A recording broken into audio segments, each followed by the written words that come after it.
Okay, what I'm going to talk about today is a rabbit box. Now there are probably thousands of videos on YouTube about how to make a rabbit box. In the traditional rabbit box design is what I call the teeter-totter style of rabbit box, and that is you basically have a post that stands vertically up in the middle of the box, and one end has a string hanging down that has a trigger in the back of the trap, and the other is attached to the door. When the animal triggers the trigger, it frees and the door drops down. That's what I call a teeter-totter, and that's an effective type of trap. There's nothing wrong with it, but personally I don't like to use them, mainly because of the post that sticks up. They're kind of bulky and hard to transport, and they're kind of hard to disguise and camouflage when they're set. And so I've got a design here that I use that I like better, and you may find it of use to look at it. And basically this is just a plain box, just like you would build any other rabbit box.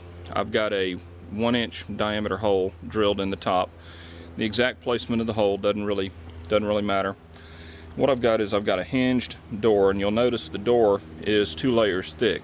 And the reason for this is to give it some weight so that it will fall cleanly and quickly when triggered.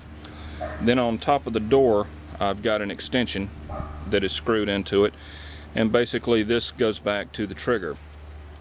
And what happens is when the animal enters the box and to get to the bait in the back and they touch the trigger, the trap fires. So it's a very, very simple design. Now, a couple of things that I like about this: with the post right here, I can put a piece of orange flagging tape on this, and this, when I ride by and I see that my flag is up, then I know I've made a catch. When this is in the set position, this trap is very easy to camouflage. You can pile leaves up against it. It's very low profile, and it's almost impossible to see from the road or from a dirt road or wherever. But as soon as you make a catch, then it becomes visible. The other thing about this trap that's a little bit different or unique is the trigger that I've come up with. And what this trigger is just a piece of 11 gauge trapping wire. And what I've got is I've got a screw eye that's attached right there, and then a piece of string on it. And I've just tied the piece of wire to my extension. The critical piece is the bend right there. Now on this particular trigger I've got a rounded bend. It looks like a U shape, like that. And all that does to set the trigger is you simply stick it down in the trap and hook that under the edge of the hole, like so. Let me get around where you can see a little better. Then when the animal touches the wire, it fires. Now, one thing to be aware of on a trigger design like this is a very, very sensitive trigger, because it's U-shaped, it's rounded, or what I call it's a slippery design. Now, I have had some issues in inclement weather with this trigger firing without a catch. If I get a lot of heavy rain, a lot of high wind, or a thunderstorm or something like that moves in, it can be enough to wiggle it around to where the trap fires without being caught, anything in it being caught. The way to make this trigger more resistant if you have inclement weather is, instead of using a rounded bend, make 90-degree bends. In other words, give it a flat right angle and notch it and engage it into that into the board like that, and it'll be more like a sear engaging a trigger on a rifle or a pistol. But I like the slippery design. It's very sensitive. It's very simple to make, and what you want to do is you just want to make sure that when it's set, this is in the middle of the trap, and the animal basically is going to have a hard time getting to the bait in the back without touching it. Now, the other thing to look at is the design of the door that I have here. And let me pull back out a little bit. Now, the door is a very simple design. It's just a hinged door. You can see that I've got 2 layers of boards right here. The reason for the double layer is simply to give it some weight, so that when the trap is tripped, it swings with some good force on it. And so if I set the trap off, you can see that it simply slams shut. Now what keeps it shut is the secret. And all this is right here is a piece of trapping wire. And it's been screwed into the front of the board. And what happens is now that your rabbit is inside the box, that wire will not let the door open. He cannot open the door. And the good thing about this is that even if the trap is rolled, if an animal comes along, say a coon or something comes along, and you've got a rabbit inside, and the animal rolls the trap, it doesn't matter if the trap is upright or laying on its side, the door's not going to open. In a traditional teeter-totter style trap, if the trap gets flipped over, the door can come open.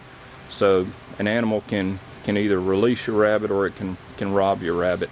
So I like this door design better.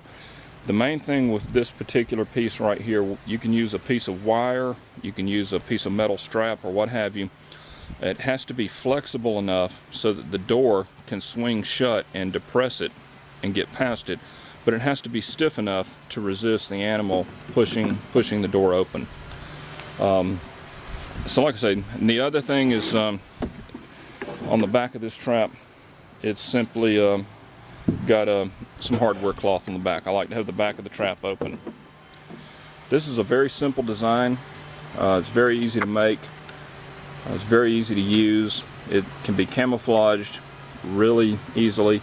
It can be set to throw a flag. If you tie a piece of flagging tape to your extension right here, when it's fired, you're going to see from a distance that you've made a catch.